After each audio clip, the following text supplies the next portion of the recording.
If you are listening, Andrew Tate, you are weird. Why they angry? He's speaking reality. Why are you gonna get mad because he's telling you to treat me like a king? How do you feel about the fact that he has like a lot of fans and he's the most searched man on the internet right now, and he has a lot of impressionable young fans that actually believe that this is the way to be a man? I honestly hate that, especially with like new men, you know, like I have a baby cousin and like he has a pretty misogynistic father. Like We're asking people about Andrew Tate. he's a He has some interesting takes. Women are property. What do you think about that? This is a person? This is Yes. This is Andrew Tate. This is disgusting. This is a disgusting mentality. No. Just to think about it, like the fact that these human beings exist, and it's gross and it's awful. Alright guys, so as you can see there, yet again another video about Andrew Tate. However, the reason why I'm making this video is because one of you guys sent me an interesting email that I want to respond to. In which they basically said that I am not supposed to defend Andrew Tate because he's a con artist and all the things that he's been accused of, all the bad things he's been accused of doing, okay? And I love doing videos like this. I don't do them too often, but every once in a while when you guys send me an email in which you disagree with me, I like to respond, right? Respond in the most respectful way that I can, okay? Because I think it's important to ever have conversations and for you guys to understand where I am coming from when it comes to my opinions on certain people and certain topics. So I want to talk about that. But before I get into that, I just want to let you guys know, if you like my channel, you want to support my channel, you can check out my new merch, my Donkey Pox shirts, which is the shirt that I'm wearing right now, the disease that is affecting America, or my patriotic hashtag no days off / hard work t-shirts, or one of my more favorite shirts here, my MAGA Hub shirts, right? MAGA Hub shirts. So you can check that out at the website gforemanbcp.com, discount code gforemanbcp. So without further ado, let's get into this. Let's read this email from a subscriber, and I want to respond to it because this is going to be a real talk video, okay? Because what is happening to Andrew Tate, whether or not you disagree or agree with him, if you are for the spirit of free speech, you should be very concerned about what big tech is doing, okay? So let's go ahead and read the email here. As this guy says, quote, I'm your subscriber and Andrew Tate is a suspect criminal tied to Romania Mafia. He is a suspect criminal who is a scammer, cam girl trafficker, and money laundering. He sees OnlyFans and strip club as his property, unlike Kevin Samuel, who sees them as destruction to womanhood. And he opened his mouth that cheating is completely fine, and he is advocate himself to have sex with a lot of women, not advocate for long-term relationships. All right. So it seems like this subscriber thinks that I don't understand, or maybe I don't have a complete understanding of Andrew Tate's views, which may be accurate because, quite honestly, I have not listened to that much of Andrew Tate, okay? Because I don't feel the need to, right? I don't need another man to teach me how to be a man. That is what my father is for, right? I have a father for that, okay? Which alludes to something that I've stated in past videos I've made about Andrew Tate, which is that the only reason somebody like him can exist is because there is a lack of good fathers in this country, okay? The only way somebody like Andrew Tate can blow up, where you have grown men looking to other grown men for guidance, is because they are a lack of good fathers. So when you have a good father and you see somebody like Andrew Tate come along, he's a completely uninteresting person, right?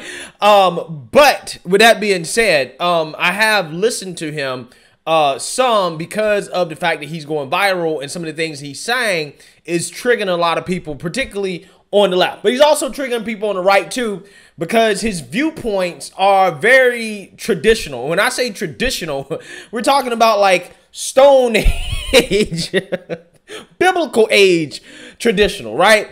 Which is something I'm going to get into here in a minute. But I want to state my general overall thesis for this video so that you guys can understand the ultimate point I'm trying to make, which is that I'm not defending Andrew Tate's viewpoints, because out of everything that I've heard from Andrew Tate, I probably agree with 50% of it, okay? And we're going to talk a little bit more about that.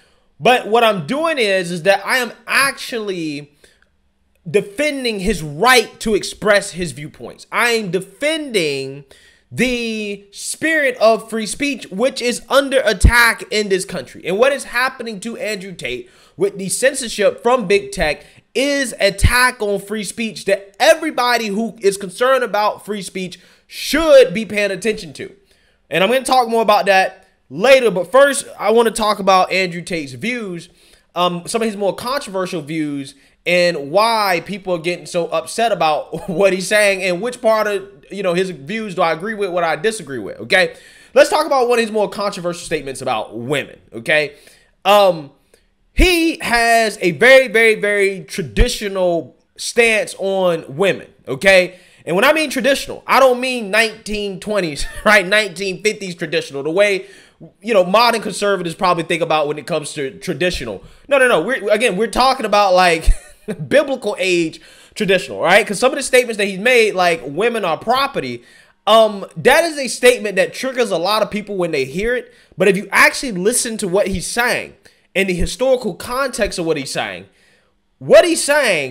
and the historical context behind it still shows up in today's society, in the sense that historically speaking, women have been seen as the property of men. Again, I know that sounds controversial, right? I know people get triggered by that. Oh, women are the property of men. How can you say that? I'm not saying I agree with that. Obviously not today, right? I disagree with that. I want to make that clear. But when you talk about historically, what he's saying is true. There's a reason why the father hands off the daughter to the husband when she gets married, right? They do that across multiple religions, Islam, Christianity, maybe Judaism, because historically speaking, women have been seen as they belong to the man. They belong to the father, and till the father decides to pass off the woman, the daughter, to another man. And historically speaking, that has been used to strengthen alliances between tribes and families, right? That's just a fact. Again, you can observe this in the modern day in the Islamic world, right? Where this is basically what they practice. Okay. So he basically says that he has that view and he applies that view to women today, which I think is a view that, in my opinion, is not as progressive as my view on the issue. I am much more progressive in regards to how I view women than Andrew Tate. Okay. I definitely think that women are not property of men. Women are not slaves. Okay, women, if they want to empower themselves and go out and get a job, they want to be the CEO, they want to own their own business, they want to do this, they want to do that. I have no issues with that. My biggest problem with the feminist movement is that women don't actually want to be held to the same standards of men. They want the same power as men. Okay, they want the same glory that men get, but they don't want to be held to the same standard. That's my issue. My issue is not their ability to go out there and get it. If they want to do that, they can do that.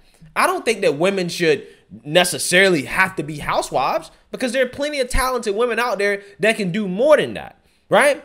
But I also don't think there's anything wrong with being a housewife. If a woman wants to be a housewife and let the man make all the money and she take care of the kids, she makes sandwiches, she serve her traditional role as a woman, I have no problems with that, and I would prefer that in my woman, right? But if my woman wants to go out and work, she can work too. But I'm just saying, if I had to choose between the two, I would much rather have a woman that leans more into tradition than not. That's just my preference, right? So with that being said, I don't agree with his views on women. I think his views are extremely antiquated, okay? If he actually believes those things, okay? Because he's saying these things to basically sell courses, right? And that's where the whole he's a scam artist thing comes in, because he's selling courses on how to make money. I don't know if it's how to be a man, I don't know if that's part of it, but I'm just saying he's selling these courses, which is basically a pyramid scheme, but which, hey, there's a lot of things that are pyramid schemes. He's not doing anything any different than what anybody else has done, okay, when it comes to multi-level marketing. But he's doing this thing where, he's selling these courses, he's getting a lot of these young men to sign up for these things. Look, I'm not going to criticize his hustle, right? If that's how he makes money, that's how he makes money. It is what it is, right? When it comes to the allegations against him, when it comes to women, I've seen the video where he allegedly assaulted a woman in the bedroom. I don't agree with that. I think that's wrong. Okay. I've heard about the other allegations that he's had towards women. Okay. In terms of, domestic violence or whatever. Some of those allegations are just allegations, right? The guy's not in jail. He's free. Okay, I don't think he has any criminal charges against him. With that being said, there's only so much I can say about that. Again, obviously, if he did it, I disagree with it. But what I'm saying is that ultimately, at the end of the day, what is happening to the man in regards to the censorship of his speech is something that anybody that is pro-free speech should be concerned about, because this is just another example of big tech, the powers that be, trying to erase somebody from the internet simply because he says stuff that they don't agree with ideologically, right? And that is wrong. The same way it is wrong what they've done to Alex Jones, what they've done to other people like Nick Fuentes. People who, again, I don't necessarily agree with Nick Fuentes, even though he's on the right side of the aisle. I know he probably don't like black people, but I will defend the man's right to say what he has to say.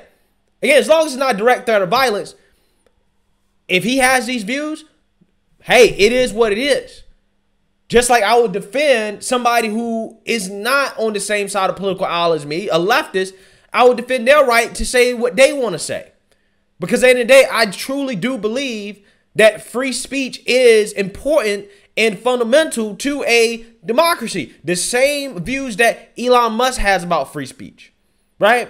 So what you're saying happened to Andrew Tate, it's the same thing they did to Alex Jones. It's the same thing they did to Nick Fuentes. It's the same thing they did to Milo Yiannopoulos. It's the same thing they did with Trump. They said, well, Trump's rhetoric is radicalizing people. Therefore, we got to ban them from Twitter. We got to ban them from YouTube. We got to ban them from Google. We got to ban them from all of big tech.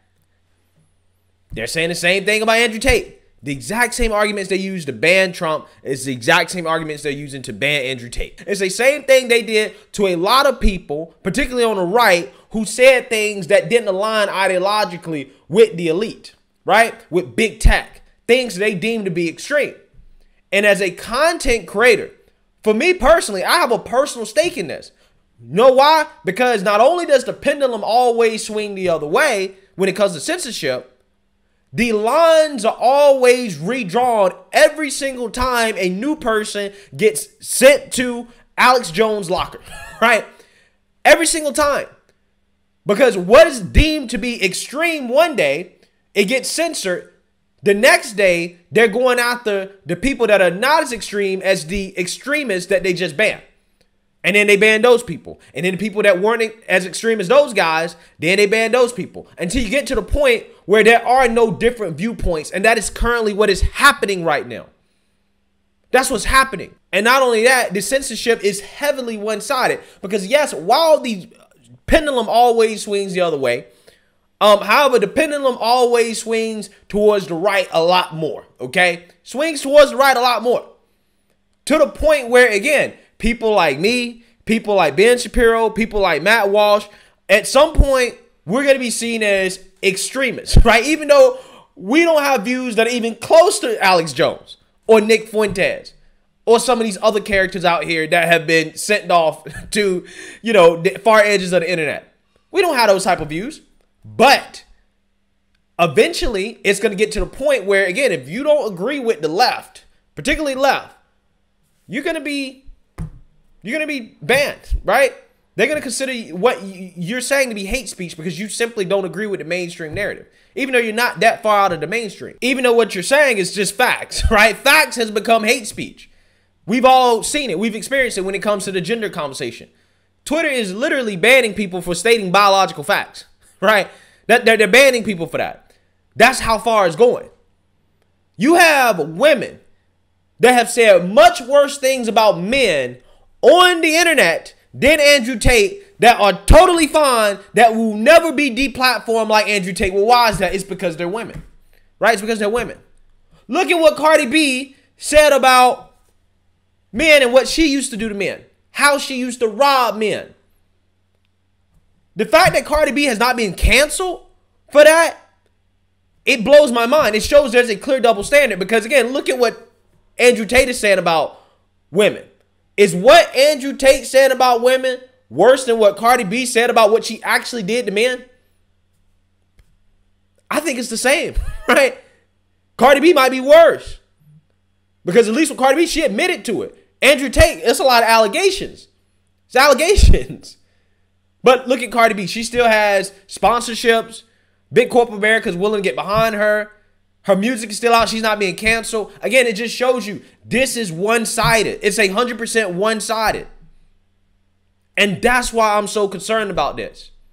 If you don't speak up, if you don't say anything about people like Andrew Tate being banned, even if you disagree with them, or even people like Alex Jones or Fuentes or all these other people that, again, have been, banned from the internet, basically, you have to speak up, because what happens is that eventually you become the Alex Jones. Eventually, I'm going to become the Alex Jones. I'm going to be the extremist, even though what I'm saying is not extreme, right? I don't say extreme things. I don't say things just to try to get people riled up and to try to get views. I don't have to. I don't say things that are hateful. I don't do any of those things. But what I do say can be determined to be that by the powers that be, because, well, you're not saying the things that we agree with. So therefore, we're going to mark it as hateful, right? Because we disagree with what you're saying. That is what is happening. And people are experiencing that right now that are content creators. And that's why you're seeing so many people chime in on this Andrew Tate thing. You're seeing the leftists celebrate it, right? Oh, like it's some type of victory. But you're saying people that know what's coming after this, after they ban this guy, they know, well, that's closer to me, right? That's just one more step closer to me.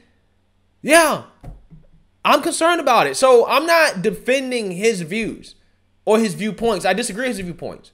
But I will defend the right for him to express his viewpoint in the spirit of free speech. And the reason why I'm not saying the First Amendment is because obviously the First Amendment does not apply to these private companies. However, I do think that what these tech platforms are doing is anti-free speech. It is against the spirit of free speech. And I think when you have a platform like, a Twitter or Facebook or YouTube or whatever, you should be in the spirit of free speech. You should be in the spirit of the First Amendment, especially if you're an American company. What some of these platforms are doing is un-American. This country was founded off of people's ability to speak freely about their viewpoints, regardless of whether or not people deem those viewpoints to be extreme or dangerous. What made our country different and greater than the other countries around the world at the time is that we weren't burning people at the stake because they said something that we deemed to be heresy, right? We weren't doing that. But nowadays, we are doing that digitally, right? When people in the public town square, right? That is Twitter, YouTube, Facebook, whatever. When they say things that the big tech gods deem to be not in the best interest, right? Not aligning with the ideology that they prefer, essentially, they delete them from the internet, right? That's what they do. So again, man, anybody who is concerned about free speech, especially when it comes on the internet, you should be concerned when they try to ban people like Andrew Tate, Alex Jones, Trump, anybody, right? Even people on the left, even people you disagree with politically, you should be concerned, because that means that they will eventually come for you. They will eventually come after your viewpoints if they don't align with the narrative that they want to push on society. It's really that simple. It's really simple. So let me know what you guys think. Make sure you like, comment, and subscribe. Most importantly, share a Black conservative perspective. Peace.